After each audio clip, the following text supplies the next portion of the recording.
Middle class लोग hard working होते हैं, फिर भी उनमें से बहुत लोग फाइनेंशियली स्ट्रगल करते हैं। क्यों? क्योंकि सैलरी बढ़ने के बाद भी सेविंग्स नहीं हो पाती। और क्यों रिच लोग और रिच होते जाते हैं। आज की इस वीडियो में हम इमोशनली नहीं, प्रैक्टिकल हो तरीके से मैं समझाऊंगा कि मिडिल क्लास फाइनेंशियली स्टक क्यों रहता है। कहीं आप भी तो इस झमेले में नहीं पड़ रहे हो? जरा ध्यान से वीडियो को देखना। ये सिर्फ एक वीडियो नहीं, ये वेकअप कॉल है। स्टैटिस्टिक्स बोलते हैं कि 90% मिडिल क्लास लोग फाइनेंशियली ग्रो नहीं कर पाते। 70% लोग सैलरी होने के बाद भी सेविंग्स नहीं कर पाते। और एवरेज मिडिल क्लास इन्वेस्टर का पोर्टफोलियो 40 साल की उम्र में प्रैक्टिकली भी ज़ीरो ही होता है। तो प्रॉब्लम कहाँ है? मेहनत नहीं कर रहे? नहीं, प्रॉब्लम है सिस्टम की, सोच की, और कुछ छोटी छोटी लेकिन डेडली हैबिट्स की। आज हम 6 रीजंस देखेंगे, प्रैक्टिकल, नो ड्रामा, सिर्फ रियलिटी बताऊंगा मैं। पहला और सबसे बड़ा रीज़न, स्कूल और कॉलेज। हाँ, स्कूल और कॉलेज में हमें पैसों के बारे में कुछ भी नहीं सिखाया जाता। हमें सिखाया जाता है मार्क्स, फॉर्मूलाज, हिस्ट्री, साइंस, सब कुछ। लेकिन टैक्स क्या होता है, इन्वेस्टिंग क्या होती है, एसआईपी क्या होता है, कैसे करते हैं, बजट कैसे बनाते हैं, ये सब नहीं सिखाया जाता। और रिजल्ट क्या होता है इसका? लोग जॉब तो ले लेते हैं, सैलरी भी आती है, लेकिन पैसा मैनेज करना नहीं आता। और यही वो पहला ट्रैप है, फाइनेंशियल इलिटरेसी। स्कूल ने फेल किया, अब सेल्फ एजुकेट करना पड़ेगा। इसलिए लोग ऐसे वीडियोस देखते हैं जैसे आप अभी देख रहे हो। दूसरा रीज़न, एक्टिव इनकम पर 100% डिपेंडेंसी। मिडिल क्लास का मेजर इनकम सोर्स होता है सिर्फ सैलरी। अगर वो काम करना बंद कर दे, इनकम भी बंद हो जाएगी। अगर जॉब चली गई, सेविंग्स भी ख़त्म हो गया, तो क्या होगा आपका? रिच लोग बिल्कुल उल्टा करते हैं, वो एसेट्स बनाते हैं। एसेट्स मतलब जो पैसे से पैसा बनाता है, ऐसी चीज़ें जो उनके लिए पैसा जनरेट करती है, चाहे वो सो रहे हो, जैसे इन्वेस्टमेंट्स, जैसे stocks, mutual fund, SIP, business, digital assets, online courses, content creation हो गया। की इनसाइट्स ये है, एसेट्स तुम्हारे लिए काम करते हैं, तुम्हें 24/7 खुद काम करना नहीं पड़ता। सैलरी एक इनकम स्ट्रीम है, रिच लोगों के पास 5 से 7 स्ट्रीम्स होती है। तीसरा रीज़न, आज का शो ऑफ कल्चर। क्या तुम भी तो इस कल्चर में नहीं हो? ज़रा ध्यान से सुनना। सोशल मीडिया ने एक नया ट्रेंड दिया है। लोग रिच दिखना चाहते हैं, रिच बनना नहीं चाहते। लेटेस्ट आईफोन लेना, वो भी ईएमआई पे। बाइक या कार चाहिए लोन पे। डिज़ाइनर क्लोथ्स चाहिए क्रेडिट कार्ड पे। और महीने के एंड में सेविंग्स ज़ीरो हो जाती है। ये सिर्फ पैसा वेस्ट नहीं है, ये फाइनेंशियली खुद को बर्बाद करने का सीधा रास्ता है। Robert Kiyosaki, rich dad poor dad के राइटर, एक बात कह गए हैं, रिच लोग पहले एसेट्स बाय करते हैं, मिडिल क्लास लोग पहले लायबिलिटीज। फ़ोन एक लायबिलिटी है, कार एक लायबिलिटी है। जब तक वो इनकम नहीं जनरेट कर रही है, तब तक पहले अपना फ्यूचर सिक्योर करो, फिर फ्लेक्स करना।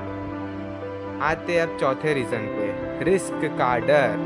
सबसे बड़ा रीज़न होता है, बचपन से एक ही लाइन सिखाई गई है, सेफ रहना, सिक्योर जॉब करो, कोई नया काम मत करो। और यही प्रोग्रामिंग मिडिल क्लास को वहाँ रोक के रखती है जहाँ वो अभी है।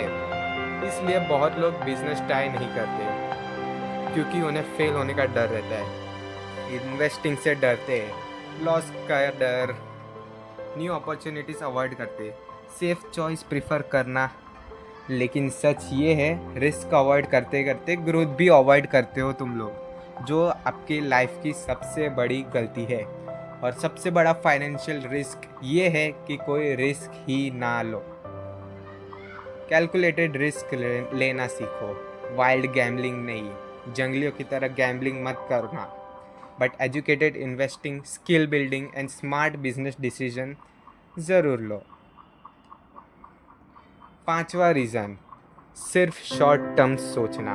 मोस्ट पीपल सिर्फ नेक्स्ट मंथ तक सोचते हैं, नेक्स्ट सैलरी तक, नेक्स्ट ईएमआई तक। लेकिन वेल्दी लोग क्या करते हैं? वो 5 साल आगे सोचते हैं, 10 साल आगे का प्लान बनाते हैं, कंपाउंड इंटरेस्ट का मैजिक सिर्फ तब काम करता है जब तुम लंबे टाइम का इन्वेस्ट करते रहो।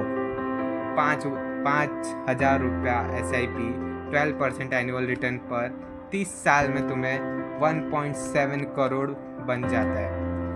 हाँ, सिर्फ 5,000 रुपया पर मंथ, लेकिन इसके लिए पेशेंस चाहिए, कंसिस्टेंसी चाहिए। वेल्थ ओवरनाइट नहीं बनती, it takes years of consistency.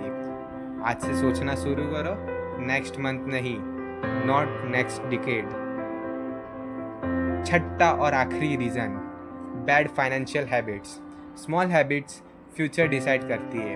ये ड्रामेटिक लगता है लेकिन बिल्कुल सच है। बैड हैबिट्स क्या है? रैंडम स्पेंडिंग, कभी भी मुंह उठा के कुछ भी ले लेने का, कुछ भी खर्चा कर देने का।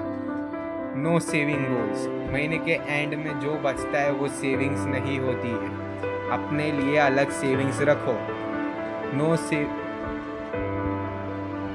इन्वेस्टिंग बिल्कुल नहीं, ना SIP ना कुछ। रिच लोगों की हैबिट्स क्या होती है? वो पहले इन्वेस्ट करते, इनकम आते ही ऑटोमेटिकली SIP सेट होती है उनकी। हर एक्सपेंस वो ट्रैक होते। पहला एसेट फिर लायबिलिटी। एक सिंपल रूल याद रखो, income minus savings equal expenses, नहीं कि income minus expenses equal savings. ये ऑर्डर चेंज करो, जिंदगी अपने आप चेंज हो जाएगी। मिडिल क्लास में पैदा होना प्रॉब्लम नहीं है। हज़ारों लोग मिडिल क्लास में पैदा हुए और फाइनेंशियली फ्री हुए।